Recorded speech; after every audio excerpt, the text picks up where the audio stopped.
That's why, yeah, at first, when I decided to make the switch, I was trying to look back and I was thinking I have no experience at all. So I realized that going through the job search would be really tough. But then when I really analyze what I do in my current job, I realized that I'm working with data more than I really expected. And it's awesome to see that because sometimes when you think you don't know it, it turns out you actually do.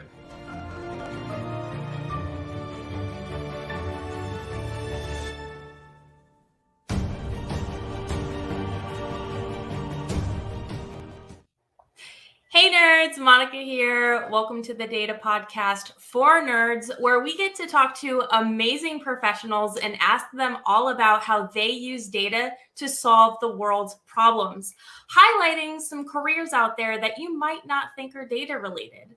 And as always, we have some fun bits because, of course, we're all nerds here and we love to have fun.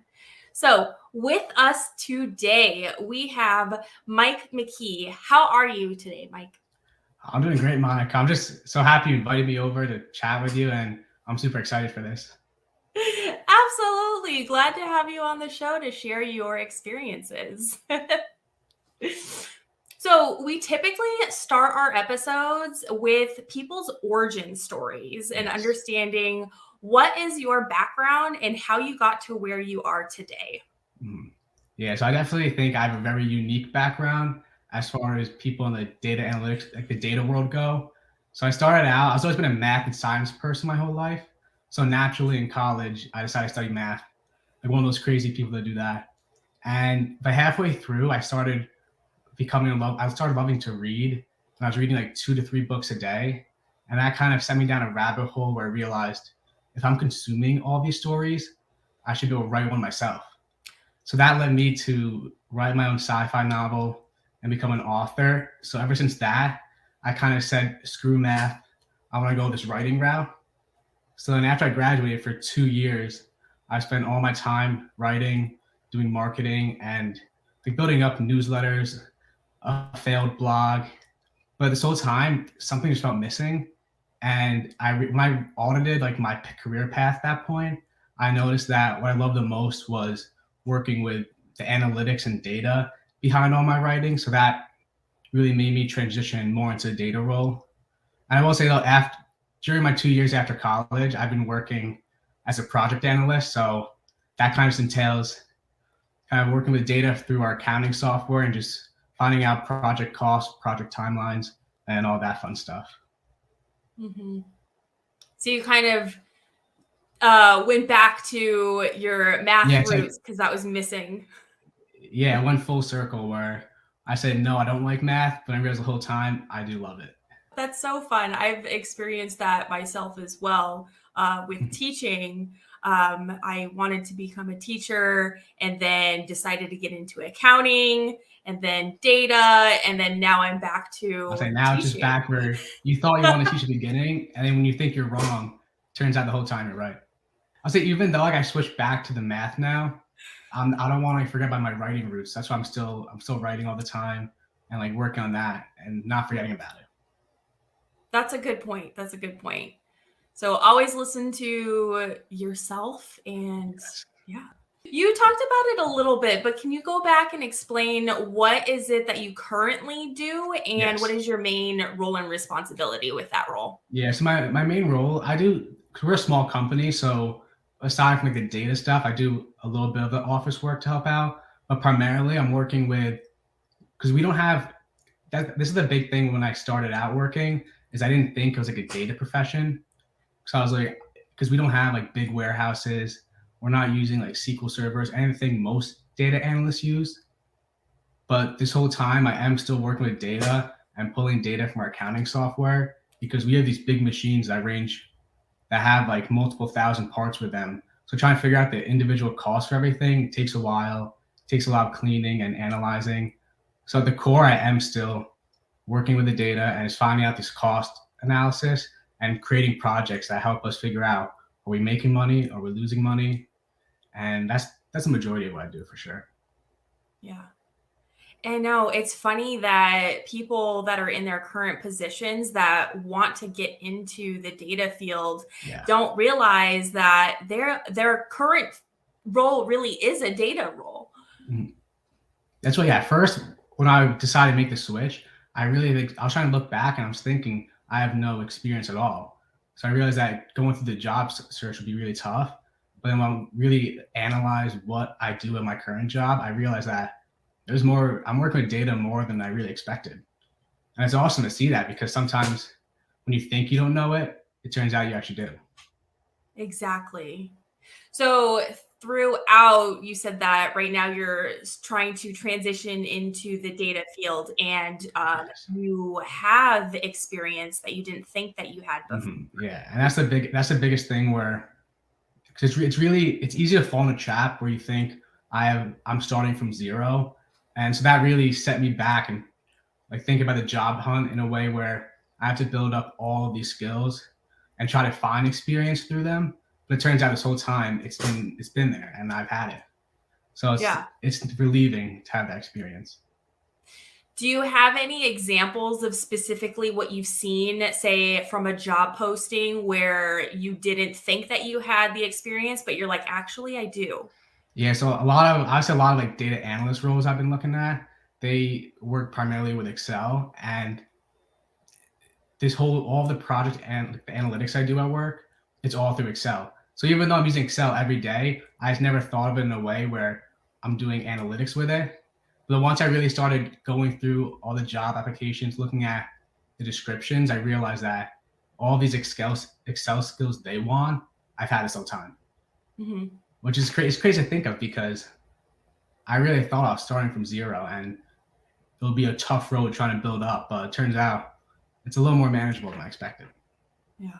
What types of data projects do you like to work on the most? Yeah. I think what excites me is that since we're a small company, I'm like kind of like a one-man team doing analytics. I have a lot of freedom to kind of design these Excel models the way I want to design them, which, again, going back to my writing and marketing background, I love like being creative and the creativity aspect of those. So I think having the freedom to build these models the way I want just make it a little more exciting to work with what people consider like boring data. So you talked a little bit about your writing background and creativity and how it helps you with what you are doing now in the data world. So I want to quickly transition into our fun bits. Okay, let's do it. Can you tell us more about your writing background? And specifically, I'm curious about the book that you wrote. Yeah. So that's why the crazy part is that because I started writing when I was a math major still. So the biggest thing I always get is people saying, Mike, why do you go from math to writing? They're nothing alike. And that question always stumped me, because no matter how many times I've been asked it, I never knew how to answer it. And I think the truth is that at the end of the day, math and writing are a lot more alike than we think.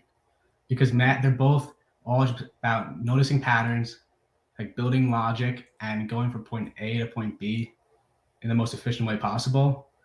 So even though the creativity for the two are different, the core of them and the foundation are just follow the same process, the same roadmap. So yeah. So after I started reading and falling in love with writing, that's when I decided I'm gonna take a snack. I'm gonna test out myself, see if I can write something, and then I just literally one day I said I'm gonna write a book. So I started typing away, and 30 days later I had the first draft, which surprised me, because throughout high school and college, I never liked my English or writing classes. I barely got by with a B in my writing class in college, just months before I wrote the book. So it was a big step up and surprise for me to jump into that so quickly. Yeah. I've never written a book myself. I would like to one day, but I heard it was a long process. 30 days seems very fast. Well, 30 days was the first draft. So after I did that, I was really thinking I'm gonna go through this whole process quick, hoping to like publish it within a few months. But then overall, it took me about 9 months from start to finish. To actually publish it, and the majority of it was just editing. That's really all it is.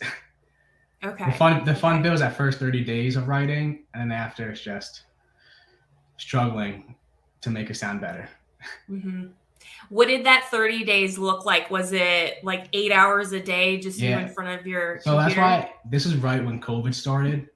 So it was that Okay. March of 2020 where I was in college at the time, and we all got sent home for the rest of the semester. So, and all the classes, it became easy online, so I didn't have to do much work. So I Okay. really had just all day. So I'd spend usually from like 7 a.m. to 12 p.m. just sitting at my kitchen table and just writing nonstop. Like no Okay. breaks, no food, just writing. All And right. as much as I loved it at the time, like thinking about it now, I wouldn't want to go back to that because it was a lot. And it was a lot because I wrote, I think, what, 90,000 words for the novel. So Wow. it wasn't a short one. So I really spent those 30 days just grinding through that book. Okay. Now you must go into the details. What kind of novel is Yeah, this? so it's a sci-fi novel because Okay. at the time I was reading a lot of like I was reading like Harry Potter, Game of Thrones, a lot of some other sci-fi like from like the 1800s. So I realized I want to do something like that. So it takes on the journey of the main character. His name's Andrew, and he lives in the year 2126, and he's actually like a book nerd, and he loves reading data, all of that, which wasn't planned, but it just worked out that way. And basically, he time travels back into the past to 2019, and him and his friends go on a scavenger hunt to find a way to go back to the future. And along the way, he kind of navigates life in that time and like the past that he loves. So he has to debate whether he wants to go back or not. Oh, okay. Yeah, so No it's pretty interesting. spoilers. Not only spoil. I will say though, because it's like my first book and I didn't really know much about writing at the time. Obviously, for me, it felt like the greatest thing ever. Oh, But then going back and reading it again, I realized like as fun as it was, like it's not the greatest book I'll admit, but I just love the journey of doing it. I'm happy. I'm happy I did it because those 9 months taught me a lot more than the last year of college did for me. okay. And what is the title of this book? The title is The Doors of Life. I Okay. don't know. I think it might be on Amazon, but I don't really. I think I took it down because after a few years, I just didn't want it up there. Oh, okay. Why? Well, because it was never a moneymaker for me. It was really just Okay. about just sharing with the world and doing something cool and a cool project. That's all I cared about. Got it. Got it. So is it available for people somewhere if they're interested? Honestly, right now, no. So I think Okay. what I should do is maybe just put it on my website and just Yes, have it please. there for free. Because I'm not again like right now I don't care about making money from it. It's funny because actually in the long in total with like building a website, having a copy editor, I think I actually lost a little money from it rather than making it. Because I didn't, but I mean it was fun, so I didn't mind. Yeah, please do put that on your Yeah, website. no, That I should. way I'm interested in reading Yeah, it'll be it. free. I think because the biggest reason I took it down is because, which I do want to mention as something for like people listening, is that when you write and create content like this, whether it's a blog, a book, or even like on LinkedIn, it's scary sometimes because you don't want people to see your bad work. You want them to see the good side. So it's easy to like take stuff down and hide it or not even post it. But at the end of the day, just putting it out there, the worst that happens is someone said that they don't like it, and nothing bad's gonna happen from it. That's true. So that's the big reason I took it down. Which now, thinking about it now, I should put it back up there. Yes, I agree. So you mentioned that you are still writing because that is still a Yes. part of you and you're Oh yeah. listening to yourself. You have a website. So yeah. So Dorky Data is all about just sharing everything I learned from my passions in math, programming, and data. And I just want to put it out there because I've noticed that over time, I'm always learning a lot. Because I'm like a lifelong learner, as cliche as it sounds. And one of the biggest things for me was that I didn't have an easy way to like reread what I've been learning. Because I don't want to reread an entire book and go through it again. So that's why I wanted Dorky Data to be a place where I can share what I learned so that other people can take that knowledge and kind of save themselves time and learn along with me or learn from me. And so yeah, so right now I'm writing on it as much as I can and just blogging.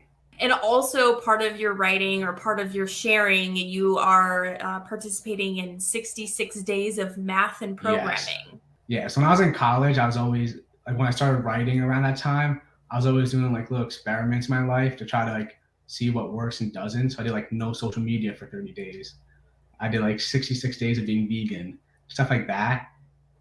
So when I was coming back now with all the data work and just building my website, I didn't want it to like, I didn't want to just build it and have it go to waste, which I've done in the past with projects. I really wanted to like be something. So I decided I'm going to do another one of these challenges where I write every day. So I decided 66 days because that's like what people say it takes that long to build a habit. So I do 66 days of just writing every day. It doesn't have to be a long blog post because I wouldn't have time for that.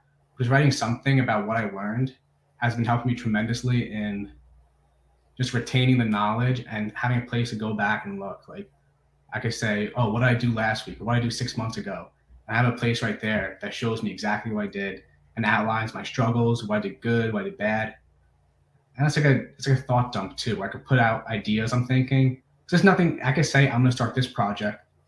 But if I figure out something that doesn't work that way or doesn't work out well, I'm not committed or binding to that. So I could just take it back and not worry about the project. But usually I try to do when I say something on there, I end up doing it. Yeah. It's tough though. So what is your favorite project that you've worked on so far during the 66 days? Wait, what day are you on first? Right now, so I'm on 38, I think. Yeah, yesterday was 37, so now 38. So I still have to write it too. I haven't done anything yet. So I got to figure out what I'm writing about.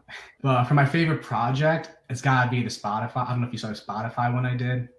Because also, I'll say that in college, I learned a little bit of Python and programming. But now as I'm learning about data and everything, I want to get back into it. So right before the 66 day, or right before the start of my experiment, I started learning Python. And I'm a real big, I'm like a learn by doing kind of person. So I didn't want to just like go through a course that teaches me how to use it, because I knew the basics and fundamentals. So I figured I'll challenge myself with a big like data project where I take my Spotify playlist and just like scrape all the data from Spotify's API. And then just using all of that, create my own scoring algorithm to see how trendy my taste in music is. Okay. And the tough part is that I end up making it work. I got a score, but the biggest problem is that it doesn't work for other people yet. It only works for my data. So I'm thinking about ways to adapt this into like another fun little project where other people can try to put their Spotify playlist in and see how they compare to, let's say, me or other people. Okay. And what is the scoring algorithm, or is you said it's a trendiness score? Every song and every artist has a popularity score, like using their algorithm. So the scores are all from like 0 to 100. So using all of that data, I pretty much kind of create my own little math equation that figures out like weighted scores versus each other and takes into account different factors. And at the end, it'll produce scores 0 to 100 to see how your playlist ranks. Okay. So mine actually ended up being a 74, which I'm thinking is pretty good. Obviously, I don't have enough data to tell what the real average would be for people, but I'm thinking mine's a good score. I'm pretending it is if it's not. Yeah. So if you get a higher score, does that just mean that you listen to the most popular? So a higher score just means that the mix of artists and songs you listen to are more popular amongst other users also. Got it. But yeah, so it was a fun project. I learned a lot about like using Python for data analysis and kind of just like working with functions and algorithms.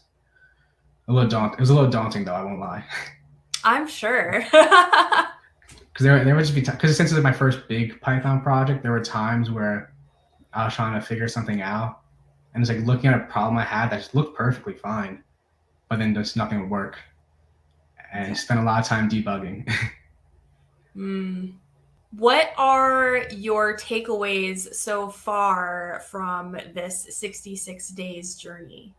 Yeah, so I think the biggest one is I'm a little biased too as a writer that I think more people should write, because I think there's a process of sharing what you learned, even if it's private and to your own personal journal. Just writing down what you learned just helps you retain all that memory and information. Because there's stuff that I still remember from what I wrote like 30 days ago. I guess the second big one is definitely that you shouldn't be afraid to learn more, because there are times I'm doing a project and I realize I could do steps A, B, and C. If I want to do step D, I have to learn a few new, whether it be software or some tech skills. And it's easy to see that and just kind of get stumped and give up. But I learned along my journey that it's better to try to learn these skills, because even if it's not necessary for other jobs or projects you do, just knowing you can learn it and being able to learn it quick will help you in the future, like build other skills.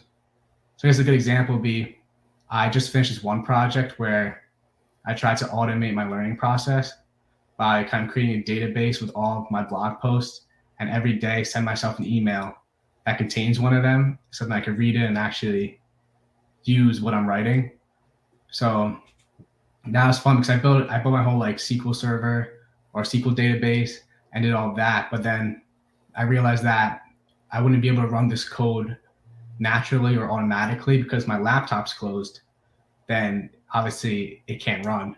So that kind of got me down a rabbit hole of learning about some like Google Cloud, stuff like that. And I'll admit I never actually finished the project because it kind of became a lot trying to work with cloud technology. But I think just opening myself to, even though I didn't finish it, I opened myself up to other possibilities and other software skills that now is helping me learn more skills and build on the tech stack I already have. Yeah. Speaking of learning, so it sounds like throughout this whole entire journey, you have to go out and learn new things. Yeah. What is your approach to learning those new things, and what are your go-to resources? Yeah. So again, I definitely say I'm a big fan of books, which might be a little surprising, but so I like to start off like reading books about the topics I'm learning. But the biggest trap I used to fall into is that I'll read a book and then move on to the next one right away. Whereas I think what's important is to read a book and apply what you're learning as you read it. So for example, right now I'm reading a book about like data structures and algorithms, just for fun. I don't know why, but just for fun. And so rather than just like reading a chapter and moving on, I read one and then I go to my computer and actually try to test out what I read and like write my own code based on it before moving along to different topics. And I think that having that mindset of trying to do as you learn is just speeds up the learning process and makes it easier for you to pick up these skills and retain more knowledge. Anything other than books that you use for learning new things? I do use actually ChatGPT a lot and like Google Bard, because even though I know like people have mixed opinions about it, but I do think that for sometimes simple questions, you could get results back quickly rather than going to Google and trying to type in the search engine. So I do use those a lot because just the feedback's quick, and I do have some. I mean, you gotta be careful with what you search on there, but some of the results and the ideas they give you are pretty valuable and useful. Mm-hmm. So I remember a third one, which would be to collaborate with other people, because it's easy, especially in the world of data. It's easy to try to do all these projects alone and work by yourself individually. But especially if people on LinkedIn or Twitter, there's a lot of other people out there with the same passions as you. So I think it's good to try to connect with them. And if you can, do projects with them or learn from their projects, because there's a lot of insights that you'll never learn on your own. And sometimes you need other people to show you how to do. And that's actually one thing that I should work on too more. I'm sure other people are the same way, where you think you could do it on your own, but just reaching out and like connecting with other people helps you a lot. It helps you learn more. It really does. Networking. Networking, yeah. And the simple way of saying it, networking. Yes. Well, those are really great takeaways. Yeah. Do you have any other final words of encouragement or recommendations for the listeners? So a big one I would say is that to sometimes just take risks with the projects you do. So especially like with data projects, I know a lot of people tend to build the same dashboards, work with the same data sets. And I think just in me being a creative person, a writer, I try not to copy these other projects. I want to like be original and stand out with what I do. So I try like, for example, like the Spotify project, just like getting sourcing my own data from the API rather than like using a data set from Kaggle. And a lot of the projects I work on, I just try to build my own data and take from what I know and what I've used in the past, because it's something that no one else will do or no one else has. It's unique data. So I think the projects you can build off of these, the projects you can build are just very creative, unique, and it'll show your originality too. Absolutely. And you know the data because it's your data. And you know, yeah, you know it. So if there's something, I mean, obviously there'll be times where you see stuff that you don't know, but for the most part, you know what's going on. Like, you know, oh, this song's in my playlist. I know what it is, who it's from. So it helps you also be familiar with it to do the projects. You know, rather than having like a CSV file with thousands of rows of stuff you don't know. It's just knowing the data definitely helps out. Absolutely. And you probably have a lot more interesting questions to ask of your own data. Oh, yeah. And also, I think, yeah, and also makes it more fun too to explore the data because you know it's something that interests you if it's from you. So it's a lot more fun, like looking at maybe your taste in music and what kind of how the songs are on your playlist versus doing like some, I don't want to say boring, but going through a boring data set that you just pulled from some random website on the internet. Mm-hmm. So definitely more fun that way. Thank you so very much, Mike, for sharing your stories. Yeah, it's super fun to be here and just talk and chat. And it's a real humbling experience because me being new on LinkedIn in the data world, it's easy for me to just not publish stuff and not post on my blog or LinkedIn. But doing that and writing, posting content, creating it opens up new opportunities, introduces you to new people, and that's something that it's just invaluable that you can't get from hiding your work and not showing your projects off to the world. Yeah, that's a really good point. Yeah. If any of the listeners wanted to reach out for additional questions from you, where can they find and or follow you? So I guess you follow me on LinkedIn, Mike McKee Writes, or you can go to my website, Dorky Data, where I have all my blog posts, the projects I do. I have a contact page also, so if you want to reach out to me there, it works. Awesome. Well, thank you again so much, Mike, for coming on the show and sharing your knowledge with us. Yeah, thank you so much for having me. It was awesome. Awesome experience. Absolutely. And as always, folks, happy learning.